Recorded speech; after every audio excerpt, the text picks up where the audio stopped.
Thanks for watching Looking for Geeks. Here's Last Week in Wrestling.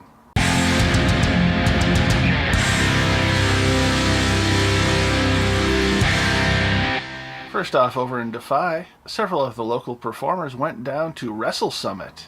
Unfortunately for the 1%, they lost the tag titles to Warbeast. Now this could be a good thing for the fans though, because that means Warbeast will probably have to come back to Seattle and defend those titles. When that will be, we don't know yet, but I look forward to that match.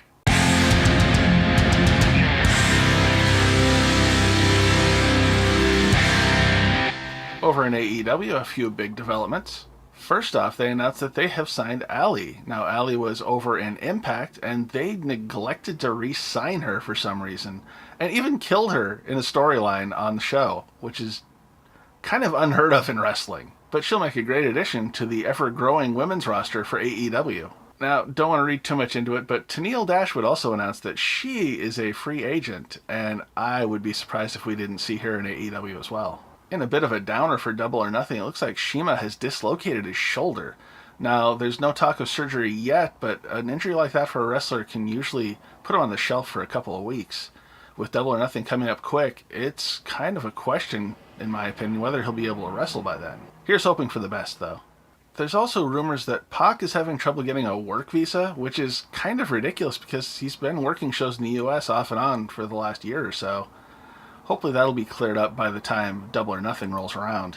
Of course, the big news in the last week or so is that the Young Bucks actually won the AAA tag titles. Now, they weren't exactly popular in Mexico, but that makes for a great extra level in their match against the Lucha Brothers coming up at Double or Nothing. It's not official that they'll be defending the tag titles there yet, but I get the feeling that'll probably be on the table.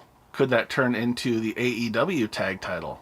Last for AEW, Cody was discussing his ring attire for Double or Nothing, and had an interesting a la carte theme, and when the discussion of gold on the costume came up, well, that just started to make those rumors about him and his brother having a match circulate some more. Speaking of which,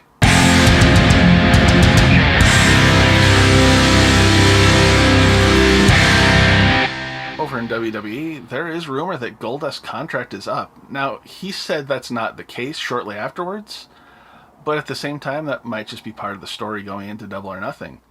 Time will tell. The WWE Hall of Fame class of 2019 is shaping up like this. We've got Honky Tonk Man, Torrie Wilson, Harlem Heat, which marks the second time that Booker T will be in the Hall of Fame, DX, which sees Chyna finally getting into the Hall of Fame, and HBK getting his second stint in the Hall of Fame. The Hart Foundation, now I should note this is the original Hart Foundation, which was Jim the Animal Neidhart and Bret Hart. Bret was already in the Hall of Fame, making him a two-time Hall of Famer as well. The main reasoning behind this is that the estate of Owen Hart, mainly his wife, still wants nothing to do with WWE, and I don't blame her at all. Unfortunately, that also holds out Brian Pillman and Davey Boy Smith, the British Bulldog, as they were part of the Hart Foundation later on when Owen was in charge. Then we have the New Day.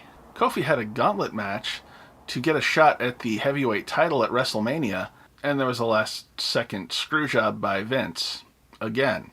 Then the following week, the rest of the New Day got a tag team gauntlet match. This one went off a little bit better, and we had a great moment where the Usos showed their respect and refused to wrestle them, giving them the win. Now, while this is a great storyline and makes the New Day look amazing, and especially Kofi like he really earned this shot, unfortunately, all these people that have been beaten in these two gauntlet matches now aren't looking so great.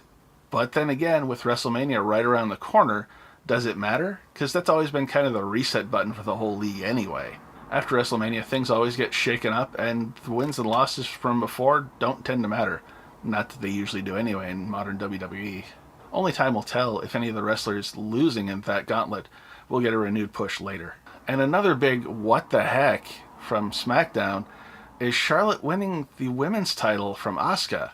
Asuka hasn't really had a storyline since she got the women's title, and now she's lost it just to make it so Charlotte looks better going into the main event of WrestleMania? That seems like very poor storytelling. These two women are amazing together and have put on great matches in the past, and this was no slouch either. But the story effectively writes Asuka into a corner of she can't beat Charlotte, ever.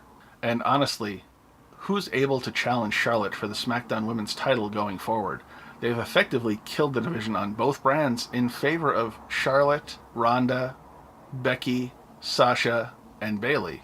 Now, while I do love all those competitors, well, Ronda I'm still iffy on, the rest of the league just looks pale by comparison. Now, the worst of it to me is that it looks like this was set up just so we could have the four horsewomen have a big moment at the end of WrestleMania, but at the same time, Charlotte and Becky have been feuding, and it's been nasty. Are they really supposed to have a feel-good moment after all this? Breaking kayfabe harder than they already have? I hope this goes somewhere good, but that's definitely tempered by the recent booking. WrestleMania is coming up next week, and I will have my predictions up this coming Saturday right before. Thanks for joining us on Looking for Geeks. We'll see you next time.